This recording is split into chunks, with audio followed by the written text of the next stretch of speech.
Karong butaga mga kapuso sa Spotlight, pakisayran tani kini maanidot kay mga produkto nga ginama sa mga organisasyon sa mga farmers dito sa lungsod sa Borbon mga kapuso. Gidasig ni sila dugang panginabuhian pod alang kanila alang sa ilang grupo. Karong buntaga makauban nato sa ka-farmer mga kapuso, entrepreneur, artist siya ug barangay kapitan dito sa lungsod sa Borbon, si Kapitan Henry Montibon. Good morning, Kap Henry. Welcome sa GMA Regional TV Live. Kumusta man karong panahon sa pandemya, sir? Good morning, Sir Nick. Mayong buntag, no? Kanang sa pagkakaroon sa panahon sa pandemya na to, no, ang ato aron nga nakikuban kita sa kuan sa gobyerno, mga gipang tubo sa ato sa gobyerno kay naam ta sa pangatungdanan para lang yun malabanan bitaw nato ang pandemya labi na narong panahon na. Una nga kita karon kami dire nagkita mi unsay mga pamaagi nga medyo maka-move ta gamay ba sa panahon sa pandemya. Tinuod yun, Kap. Kitang tanan magtinabangay taliwa ning COVID-19. Kap, ang ato mga mag-uuma diha sa inyong barangay Bundok Guwa sa Borbon mismo, kumusta man ro panahon na?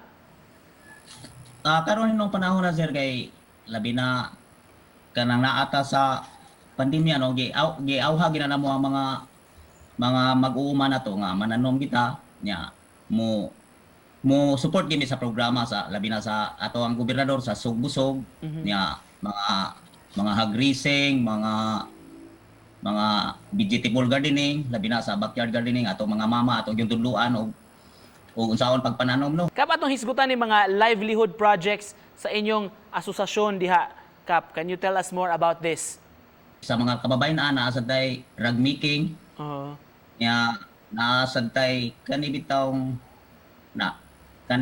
nasa may bag-oron nga namugna nga livelihood sa mga delicacies kanin sa particular sa lubi kay ang Borbon is kuan man kuan man siya tuba festival nga ang kuan yun ay coco tart kuan na coco chocolate balls nasa tay suka sir suka nasa tuba nya naghimo sa tag mga handicraft artist de pod ka, so importante pod nga unsa man imong mapaambit ang imong kahibaw. Nangita kong paagi matabangan ko diri kay dili man ginako kabiyaan ang art niya. Nag-train na ko og mga batanon sa mga out of school youth kuan ang sa mga masonry work na lang na akong gitudlo sama sa pagpurma og mga kahoy, mga sculptor. Makahibaw raman gyud basta tudloan nya ibutang lang gyud nga gilab nila ang ilang trabaho. Ang kaning pagtrabaho gud og dili na nato ibutang sa kasing-kasing wa bisag opisina man, mauma, construction og wala gyud nay paghigugma sa trabaho, wala ra gyapon nindot nga. Kuan, mahimo ra gyud. Isip usa ka artist basta ako pwede ra gyud kog pakpakan lang, malipay na to ana. Sakto ginang-giingon nimo, Kap, mga trabaho bisag unsang klase sa trabaho basta higugmaon nimo, Kap, kay ugma ra ba sa ulogo nato ang Labor Day or adlaw sa mga mamumuo. Kap, kung doon na ba mo'y mga concerns pod, Kap, mga problema sa inyong dapit nga buot po ninyo nga ipaabot sa atong kagamahanan, pananglit doon na ba mga suliran sa tubig or support alang sa mga mag-uuma nga gikinahanglan nila karong panahon na? Isip ko sa kapitan nga rin sa barangay Bundok Guwa, ang tubig yun.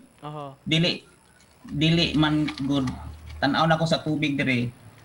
Naidaghang usik niya ang mga farmers luoy man kayo dili na tumatagaan og para buo bitaw labi na ron sa nagsigitag pahigayon aning backyard gardening. Nakita na ko ang among mga sapa dire mga spring water daghan kay usik mo agas ra siya bitaw niya adto ra padung sa dagat.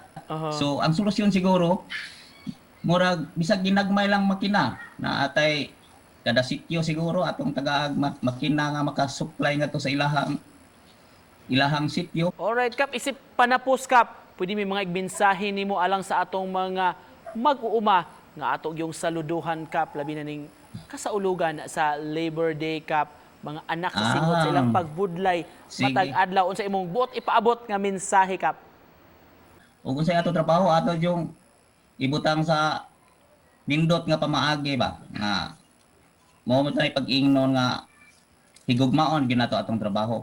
Daghan kayong salamat, Kap, og ayo-ayo mo diha sa Bourbon, mga kapuso. Si Kapitan Henry Montibon.